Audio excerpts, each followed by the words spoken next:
우주적 종말론 가운데 최후 심판에 대해서 공부하겠습니다. 예수님 재림에 동반되는 또 하나의 중요한 사건이 바로 마지막 심판입니다. 주님께서는 산자와 죽은 자를 심판하시기 위해서 다시 오시는 것이기 때문입니다. 최후 심판에 대해서 누가 누구를 언제 심판하는가 여러 가지 우리 주제들이 있는데 그 중에 몇 가지 오늘 우리 나누겠습니다. 첫째로 최후 심판주가 누구인가? 최후 심판은 크게 볼 때는 삼위일체 하나님의 사역이지만은 구체적으로 성경 특별히 그것은 그리스도에게 속한 사역으로 돌리고 있습니다. 왜냐하면 그리스도께서는 그의 중보자 역할로 미래 심판주가 될 것이라고 성경이 말씀하고 있기 때문입니다. 예수님 자신이 인자가 자기 영광으로 천사와 함께 올 때 자기 영광의 보좌에 앉을 것이라고, 그래서 목자가 양과 염소를 구분하는 것 같이 심판할 것이라고 하셨고, 또 요한복음 5장 17에는 인자됨으로 말미암아 심판을 권한을 주셨다고 이렇게 주님께서 스스로 선포하셨습니다. 이 심판권세는 성부 하느님께서 성자에게 부여하신 것입니다. 예수님 역시 말씀으로서 나는 내가 아무것도 스스로 할 수 없다. 하지만 오직 나를 보신 이의 뜻대로 하려 함으로 내 심판은 없다라고 말씀하시므로 성부 하나님께서 성자 예수님에게 이런 심판의 전권을 부여하신 것을 알 수가 있습니다. 실제로 심판 사역은 예수님 십자가 구속 사역에 대한 보상의 성격이 있습니다.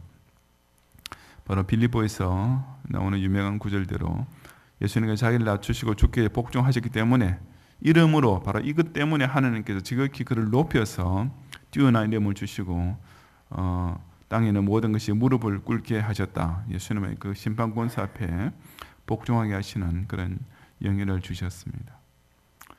넷째로 천사들이 그리스도의 심판 사역을 보조할 것이라고 했습니다. 보조라는 단어보다는 보좌라는 단어가 낫지 않을까 보좌하다. 보좌가 나을 것 같습니다. 보조하면 좀 이렇게 많이 돕는다는 성격이 강하고, 보조한다면 이제 받들어서 이제 이렇게 좀 수용되는 거니까 좀 더 천사다운 그런 그 일이죠, 그죠? 이 보조란 말도 그런 의미로 썼겠지만은 엄밀히 따지면 조금 그런 차이가 있다는 것이고, 인자 그 천사들을 보내리니 그 천사들이 그런 심판받을 자들을 풀무불에 던져 그래서 울며 이를 가게 할 것이다라고 그런 제가 지난주 설교도 나왔죠. 그 권세 있는 천사들을 이렇게 동원하실 것을 이렇게 말씀하셨습니다. 둘째로 최후 심판의 대상은 누구인가? 성경은 저도 두 무리가 심판을 받게 될 것이라는데, 첫째로 모든 인간입니다. 이 모든 인간에는 신자도 포함되고 물론 불신자가 들어갑니다. 왜냐하면 그 심판에 대해서 성경은 양과 염소를 구분한다 그랬으니까 심판대에서 이제 구원받을 의인과 지옥을 악인들이 완전히 구분되는 것입니다. 또 하나님은 모든 행위와 은밀한 일을 선악 간에 심판하시리라. 선한 자도 선한 일로, 또 악한 자는 악한 일로 마지막 판결을 내리시는 것입니다. 그리고 또 어찌 형제를 비판하느냐, 우리가 다 하나님의 심판대 앞에 서리라. 우리 모든 로마서 14장 당시 로마 교회에 있는 교원들에게 한 사도 바울이 쓴 편지지요.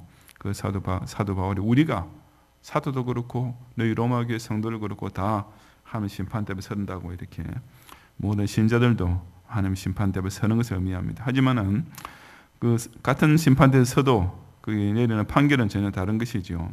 우리는 신자들이 심판대 앞에 서는 것은 심판을 받기 위함이 아니고 여기 심판을 받죠. 그런데 이제 정죄와 형벌의 심판이 아니란 그런 뜻이죠, 그죠? 상급을 받기 위한 것이고 구원을 확증해 주시는 그런 이제 자리가 되겠고, 그래서 그리스도 예수 안에 자는 결국 정죄함이 없다. 우리 성도가 서는 심판대에서는 정죄는 없는 것입니다. 그래서 우리는 심판날에 담대함을 가질 수 있다라고 한 것이죠. 그래서 신자들은 이 심판의 날을 두려운 마음이 아니라 기뻐하고 기대하는 마음으로 기다릴 수 있는 것입니다. 이래서 하델베르그 교류문답 52항에 종합적으로 한 말인데, 모든 고난과 박해중에도 나는 머리를 높이 들고 하늘 오시는 참 심판자를 기다릴 수 있다. 그는 벌써 나를 위하여 하나님 심판을 받으셨고 예수님께서 우리를 위해서 대신 십자가에서 그런 그 죄인이 받을 심판을 받으셨고 모든 저주를 내게서 없게 하셨다는 그 위로를 우리는 믿고 있는 것입니다. 반면에 예수님 원수와 나의 원수까지 포함해서 영원의 형벌에 차기할 것이고 택함받아 구원받은 자는 하늘의 기쁨과 영광 가운데 올려질 것이다 라는 신앙 고백입니다. 둘째로 타락한 모든 천사들이 심판을 받게 됩니다. 이것은 그 우두머리인 사탄과 그의 부하들인 귀신 혹은 마귀들 다 포함된 심판입니다. 마태복음 8장 29절에서 그 예수님이 귀신을 쫓아냈을 때 그 귀신들이 하나님 아들이여 때가 이르기 전에 우리를 괴롭게 하려 오셨나이까.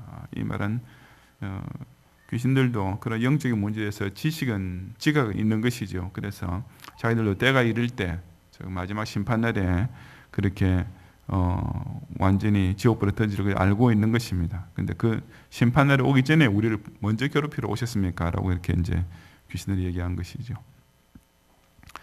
또 베드로후서 2장에 하느님 범죄한 천사를 용서하지 않으시고 범죄한 천사, 타락한 천사 이게 다 사탄과 마귀에 대한 표현입니다.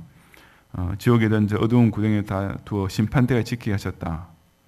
또 자기 지위를 지키지 아니하고 자기 스스로를 떠난 천사 역시 타락한 천사를 가리킵니다. 그래서 큰날의 심판까지 영원한 결박으로 흑암에 가두셨고 또 그들을 미워하는 마귀가 불과 유황못에 지옥불에 던진다는 그런 예언의 말씀 등이 이런 타락한 천사들의 심판을 예언하고 있습니다.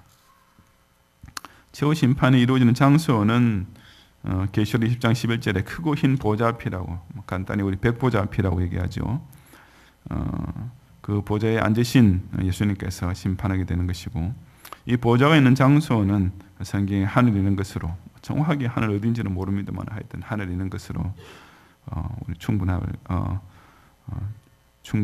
그 정도면 우리가 충분히 알 수 있는 것입니다. 그 정도만 알아도 우리는 충분한 것입니다. 내용 연구에 가서 다음은 최후 심판주는 누구인가에 대한 설명입니다. 많은 것을 뭐로 고르십시오. 자, 1번은 맞습니까? 틀립니까? 2번, 3번 틀리고요. 4번 맞습니다. 5번 틀리고요. 자, 2번에 1번 동그라미 2번, X 3번, 동그라미 4번, 가위 X 5번, 동그라미. 최후 심판의 장소는 어디입니까? 하늘에 있는 크고 흰 보좌 앞.